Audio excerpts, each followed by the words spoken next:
আজি গোটেই দিন আনন্দৰে ৰাইজৰ মাজত আমি থাকিম। আজি অসমৰ ৰাইজ আনন্দিত, উৎসাহিত আৰু খুব আমাৰ মনত এটা শান্তি আছে আৰু বহুত আশা কৰি ৰাইজ ওলাই আহিছে। আমি চাৰিওফালে আনন্দ এটাৰ আৰু মোৰ মতে বিহু অলপ সোনকালে যোৰহাট লোকসভা সমষ্টিৰ ৰাইজে বিহু অলপ আগৰ পৰাই পাতিবলৈ আৰম্ভ কৰিছে। এই বিহু বতৰ আমি এইকেইটা দিনৰ পৰাই আমি চাৰিওফালে অনুভৱ কৰিছোঁ। ৰাইজক ধন্যবাদ আৰু ৰাইজক কৃতজ্ঞতা জ্ঞাপন কৰিছোঁ। যোৰহাট লোকসভাত মই সদায় কৈ আছোঁ যে আমি প্ৰথম যে আমাৰ কেন্দ্ৰীয় চৰকাৰৰ কেবিনেট মিটিং হ'ব, এই কেবিনেট মিটিঙত আমি আইন বাতিল কৰিব লাগিব। দ্বিতীয় কথাটো হ'ল যে আজি যোৰহাটৰ মেডিকেল কলেজৰ কথাই কওক বা শিৱসাগৰৰ চিকিৎসাই কথাই কওক, যি উন্নত চিকিৎসা ৰাইজে নাপায়, তেওঁলোকে ডিব্ৰুগড়, তেজপুৰ, গুৱাহাটী যাবলৈ হয়। আৰু দিয়ক শিৱসাগৰৰ বাবেতো মই নিজে কিমানবাৰ সদনত উত্থাপন কৰিছোঁ আৰু NHI DSLৰ গাফিলিটিৰ ওপৰত মইতো তদন্ত আৰু ইনকুৱাৰী বিচাৰিছোঁ। মোৰ বহুত প্ৰচেষ্টা কৰাৰ পিছত দেৰগাঁও নুমলীগড় অলপ ভাল হ'ল। কেন্দ্ৰীয় আমাৰ মন্ত্ৰী নীতিন গাডকাৰীৰ পৰা মোক চিঠিৰ যোগেদি তেওঁলোকে উত্তৰ দিলে। এতিয়া মই দিয়ক শিৱসাগৰ পিছত লাগিছোঁ। দিয়ক শিৱসাগৰ আমাক ভাল কৰিবই লাগিব আৰু বিভিন্ন আৰু কথাখিনি আছে। ধাৰাবাহিকভাৱে আমি কথাখিনি আপোনালোকৰ মাজত প্ৰকাশ কৰিম। মই তেওঁক শ্ৰদ্ধা কৰোঁ। তেওঁ ছাত্ৰ আন্দোলনৰ পৰা ওলাই আহিছে। মোৰ মতে ৰাইজে নিৰ্ধাৰিত কৰিব আৰু ৰাইজে কথাৰে নহয় কৰ্মৰে অধ্যয়ন কৰিছে, মূল্যাংকন কৰিব, বিশ্লেষণ কৰিব। মোৰ ৰাইজৰ চিন্তা, ৰাইজৰ চেতনা, ৰাইজৰ বিবেক শক্তিৰ ওপৰত বেছি বিশ্বাস আছে।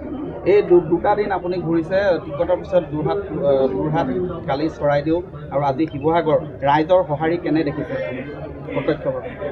আপুনি তিতাবৰ কথা কিয় নক'লে? যোৰহাটৰ ঠিক আছে, তেতিয়া 4 দিন হৈ গ'ল আৰু আজি 4ৰ্থ দিন।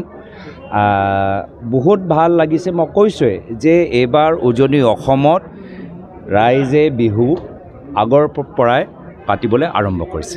আমাৰ কথা হ'ল যে আমি ডাঙৰ মিটিং কৰিলে ৰাইজৰ কথা আমাৰ কাণত নপৰে। আমি যদি বিজেপিৰ দৰে মানুহক শ মানুহ 800 টকা, 500 টকা, খোজকাঢ়িবলৈ যদি 200 টকা, আমি এনেকুৱা ধৰণৰ অনুষ্ঠান পাতোঁ, নিজৰ কথা নিশ্চয় আমি ক'ব পাৰিম, কিন্তু ৰাইজৰ কথা আমি শুনিব নোৱাৰিম। মই অসমৰ ৰাইজৰ মতামত জানিবলৈ বিচাৰিছোঁ, যাৰ ফলত ভৱিষ্যত সদনত তেওঁলোকৰ হৈ বলিষ্ঠভাৱে উত্থাপন কৰিব পাৰিম।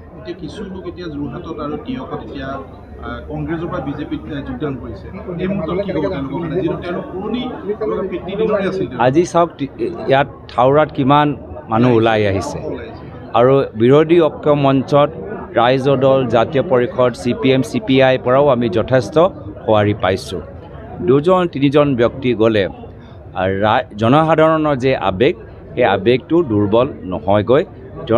শেষত গৈ আকৌ কৈছোঁ, যোৰহাট ইতিমধ্যে ৰাইজে নিৰ্ধাৰিত কৰিলেই বিহু আনন্দ আগৰ পৰাই ল'বলৈ আৰম্ভ কৰিছেই আৰু ইতিমধ্যে যোৰহাট আমি জিকিলোঁ, এইটো মই আপোনালোকক ইতিমধ্যে নিশ্চিতভাৱে ক'ব পাৰোঁ। ঘৰ, অফিচ, গুদান আদি সলনি কৰাৰ কথা ভাবিছে নেকি? পিছে সলনি কৰিব হয়, সকলো বস্তু এঠাইৰ পৰা আন ঠাইলৈ সহজে নিয়াটো জানো সম্ভৱ? চিন্তা তাতেই নহয় জানো? কেৱল ঘৰ অফিচে নহয়, ডাঙৰ মেচিন, বাইক, ডাঙৰ গাড়ীকে ধৰি সকলো বস্তু। পিছে এতিয়া আৰু চিন্তাৰ কোনো কাৰণ নাই। আপোনাৰ এটা মাথো ফোন কলতে সমাধান হৈ পৰিব এনেসমূহ সমস্যা। আপোনাৰ কাষত আংকুশ কাৰ্গো পেকাৰ্ছ এণ্ড মুভাৰ্ছ সমগ্ৰ ভাৰততে প্ৰভাইড কৰে ডোৰ টু ডোৰ ছাৰ্ভিচ। গতিকে দেৰি কিহৰ? এতিয়া যোগাযোগ কৰক 9957630102 অথবা 9546214823 নম্বৰত। লগতে ঠিকনা ফটাহিল আমবাৰী নিয়েৰ অনাথ আশ্ৰম, আমবাৰী থানা, গুৱাহাটী।